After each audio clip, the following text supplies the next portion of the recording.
Hello दोस्त, स्वागत है आपका हमारे channel horror in the story में। आज हम लेकर आए हैं एक खतरनाक हॉरर स्टोरी। स्टोरी की ओर बढ़ने से पहले चैनल पर नए हो तो चैनल को सब्सक्राइब करना ना भूले और वीडियो को लाइक करना, साथ में बेल आइकन भी प्रेस करें ताकि ऐसी न्यू हॉरर स्टोरी आप तक पहुंचती रहे।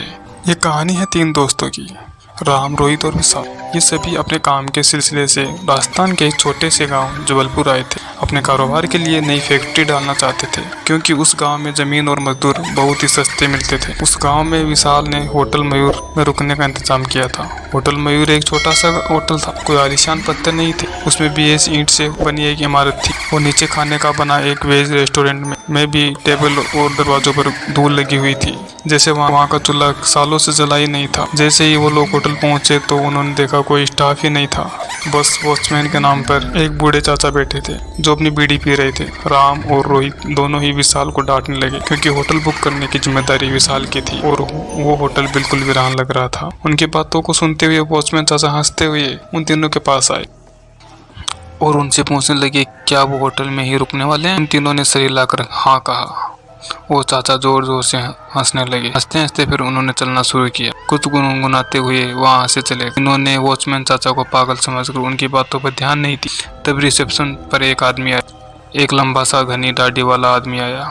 उसने उन्हें रूम की चाबी दे दी। लोग ऊपर कमरे में गए। उन्होंने अपना सामान रखा और कुछ देर आराम करने। राम को अचानक प्यास लगी और कमरे में पानी नहीं। जैसे ही पानी लेने के लिए कमरे से बाहर निकला, उसे पायल की झनकार सुनाई थी। ऐसी आवाज जैसे कोई पायल पहन के भाग रहा हो। राम डर गया। उसको यह बेहद अजीब लगी कि उसको होटल में कोई और नजर नहीं आ रहा था। अब उसके फ्लोर के लास्ट कोने से पायल की आवाज के साथ साथ एक लड़की के हंसने की आवाज भी आने लगी। राम उस आवाज के पीछे जाने लगा, तभी उसके कंधे पर किसी ने हाथ रखा और राम चीख पड़ा। पीछे रिसेप्शनिस्ट पानी लेकर खड़ा था। राम ने अपनी बौखलाहट में उस रिसेप्शनिस्ट को डांटा और पानी लेकर वापस अपने कमरे में चला गया। देर रात रोहित होटल की वाल्मीकि में अपनी गर्लफ्रेंड से बात कर रहा था। बालकनी से हाईवे का रास्ता साफ दिखाई देता। अचानक उस रास्ते पर एक एक्सीडेंट होता दिखा। रोहित चौंक गया। वो जैसे ही नीचे दौड़ लगाने के लिए जैसे ही मुड़ा तो उसके पीछे सफेद कपड़ों में एक बूढ़ा आदमी खड़ा था। उस आदमी की लंबी सी सफेद दाढ़ी और चेहरे पर ढेर सारी झुर्रियां। रोहित उस आदमी को देखकर घबरा गया क्योंकि वो आदमी सिर्फ हाईवे की तरफ देखकर मुस्कुरा। गुस्से से उसने रोहित को देखा और उसने हंसना बंद कर दिया। वो आदमी जैसे ही रोहित की ओर चला, रोहित डर के अपने कमरे में आ गया। कमरे में आकर जब रोहित ने खिड़की से जब हाईवे पर देखा तो वहाँ कोई एक्सीडेंट नहीं हुआ था।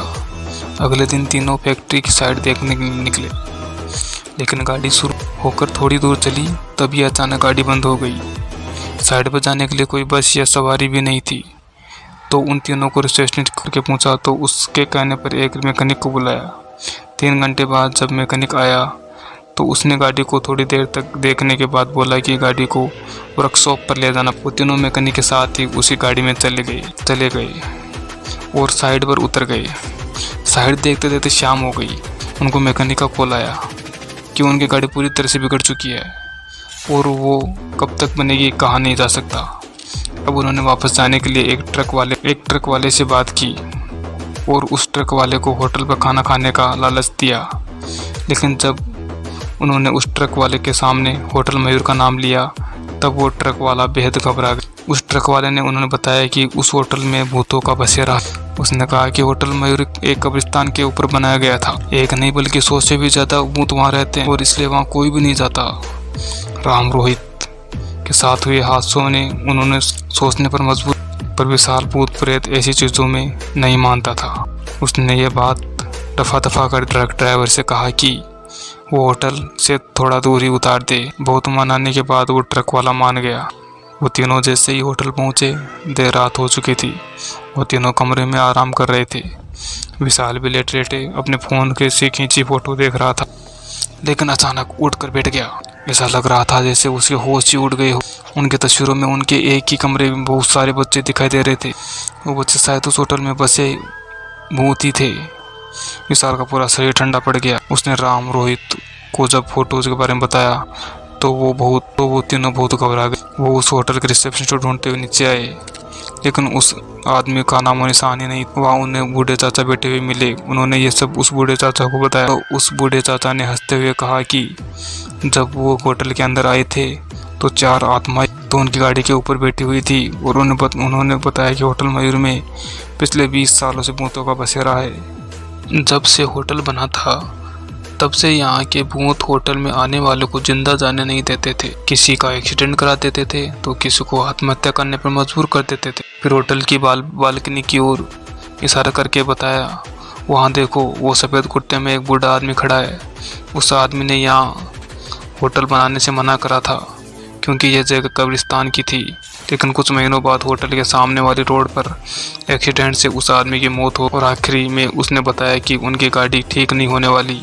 वो गाड़ी अपने साथ कई साए ले गई थी। होटल में रहने वाले उन बच्चों की आत्माओं को वो गाड़ी पसंद आ गई थी और शायद इसलिए वो तीनों अभी तक जिंदा। उस बूढ़े आदमी ने उन तीनों को अपनी जान बचाकर भागने को कहा। सब बातें सुनकर उन तीनों को पसीने छूट गए थे। उन्होंने फैसला किया कि वो तीनों अभी के अभी इस होटल से निकल जाएं। वो तीनों अपना सामान लेकर निकल ही रहे थे कि तभी उन्हें वो रिसेप्शनिस्ट मिला। वो तीनों उसे धक्का मारते हुए वहाँ से तेजी से भागे। हाईवे पर आकर वो तीनों जा रही गाड़ियों से लिफ्ट मांगने लगे, लेकिन कोई गाड़ी रुकने का नाम ही नहीं ले रही थी। तभी वो रिसेप्शनिस्ट भागती हुई उनके पास आया और उनसे पूछा कि वो लोग भाग क्यों रहे थे। रिसेप्शनिस्ट उन्हें वापस होटल में आने के लिए कहने लगा और अचानक से हवा के झोंके से उसका मफलर उड़ गया। उन तीनों को उसके गले पे फांसी के फंदे का निशान दिखाई दिया। उन तीनों के पैरों तले जमीन खिसक गई थी। वो समझ गए थे कि यहाँ सभी मर चुके हैं और कोई भी जिंदा नहीं है। डर के मारे हाईवे के रास्ते भागने लगे थे। भागते भागते कुछ दूर पहुँच गए तो उन्होंने पीछे मुड़कर देखा। हवा में कई भूत उस होटल के चक्कर लगा रहे थे और बाहर खड़े वो रिसेप्शनिस्ट और बूढ़ा आदमी उन्हें देखकर अजीब तरह मुस्कुरा रहे थे। उस होटल के बारे में बात करने से वो तीनों आज भी घबराते। उनकी जान तो बच गई थी पर जिंदगी भर के लिए उनके मन में डर बैठ गया। ये कहानी आपको अच्छी लगी हो तो चैनल को लाइक, शेयर एंड सब्सक्राइब जरूर करें। धन्यवाद।